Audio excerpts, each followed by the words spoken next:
बिन बच्चों की माँ। बिन माँ के बच्चे तो आपने बहुत सुने होंगे, तो आज आपको दिखाते हैं अपने ब्लॉग में बिन बच्चों की माँ। तो दोस्तों, हमारे ब्लॉग में आपका स्वागत है। तो कैसे हैं आप दोस्तों? हम अपने गांव जा रहे हैं। सुबह सुबह बहुत ही कोहरा हो रहा है। देखिए, ये बहुत ही ज़्यादा कोहरा हो रहा है। सुबह 4 बजे की ट्रेन से हम निकल गए थे। अब यहाँ पर हम एक स्टेशन पे अपनी बहन का इंतज़ार कर रहे हैं, क्योंकि मेरी माँ बीमार है।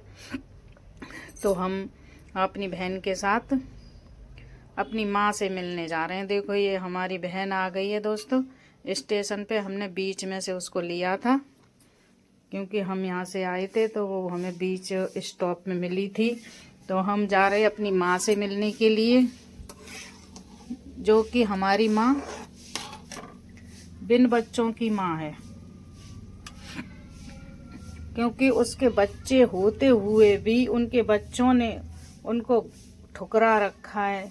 और ऐसा नहीं है कि उनके पास कुछ नहीं, उनके पास बहुत सारी ज़मीन जायदाद सब चीज़ थी, पर सब कुछ उनके बच्चों ने छीन लिया।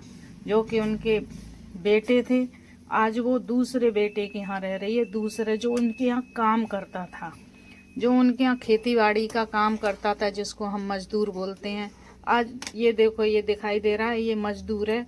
उसके साथ उसके पास मेरी माँ रह रही है। ये मेरी बहन है, जो कि माँ के पैर में गिर गई है। देखो, ये मेरी माँ गिर गई है। इनके पैर में चोट आ गई थी, कूलू पे से इनका पैर टूट गया।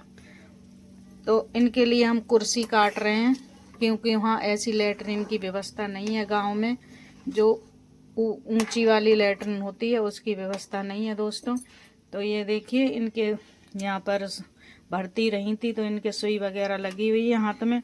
तो उनके लिए हम ये कुर्सी को बीच में से काट के उनके लिए लैट्रिन वगैरह की व्यवस्था कर रहे हैं दोस्तों। तो दोस्तों देखिए, ये पूरी पैर में उनके प्लास्टर चढ़ा हुआ है मेरी माँ के।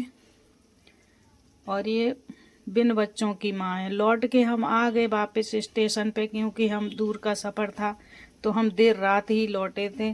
तो ये स्टेशन पे हम ट्रेन का इंतज़ार कर रहे हैं अपनी माँ को देखने के बाद, क्योंकि सही थी मेरी माँ, कोई ज़्यादा दिक्कत में नहीं थी।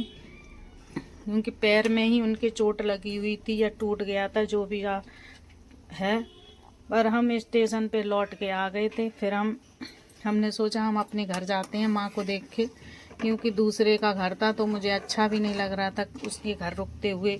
और आप लोग सोचोगे कि आपकी माँ थी तो आप क्यों नहीं रख सकते, क्योंकि मेरी माँ नहीं रही। उन्होंने कहा कि बेटा, हम आपके पास रहेंगे तो हम पे और पाप चढ़ जाएगा, तो हम बेटी का घर के कैसे खाएंगे, बेटी से अपनी सेवा कैसे कराएंगे। इसलिए वो हमारे घर रहने के लिए तैयार नहीं थी दोस्तों। तो इसलिए हम बेटियां उनको नहीं ला पाए। फिर हम रात बहुत ज़्यादा हो गई थी, तो रास्ते में ही बहन का घर था, तो वहीं उतर गए। तो हमने रात को आके चटनी से और आलू की सब्ज़ी से दोस्तों खाना खाया। तो बहुत ठंड बहुत ज़्यादा थी, तो बहन ने आँच जला दी और आँच से हमने तापा। तो उसके यहाँ एक डॉगी है, ये वो भी ताप रहा है दोस्तों। तो फिर वहाँ से हम लौट के अपने घर भी नहीं आ पाए, वापस भी नहीं आ पाए दोस्तों। और मेरी माँ की खबर आ गई थी कि आपकी माँ ख़त्म हो गई है। पता नहीं मेरी माँ को क्या है, ऐसा सदमा लग गया कि मुझे खबर आई कि मेरी माँ ख़त्म हो गई है। फिर अपनी माँ को मैंने अपने साथ वहीं बुला लिया। उससे भाई से कह दिया था कि भैया, मेरी माँ को मेरे यहाँ ही ले आ, क्योंकि मैं ही उसका अंतिम संस्कार करवाऊंगी। तो जिसके घर पे रहती थी वो हमारे पास लेके गाड़ी में आ गया, एम्बुलेंस में।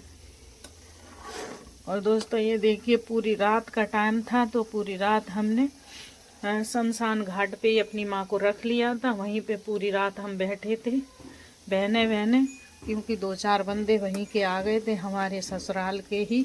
तो हम उन लोगों ने ही माँ का ये जो भी है दाह संस्कार जिसको बोलते हैं, सब कुछ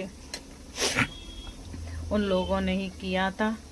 तो ये शमशान घाट पे मैं अपनी माँ को पूरी रात लेके बैठी रही थी, क्योंकि यहाँ पर ये देखो टीन वगैरह पड़ी हैं, तो यहाँ बैठने की व्यवस्था थी। तो वहीं पर हम लेके माँ को बैठे रहे थे, और अपने जो भी ये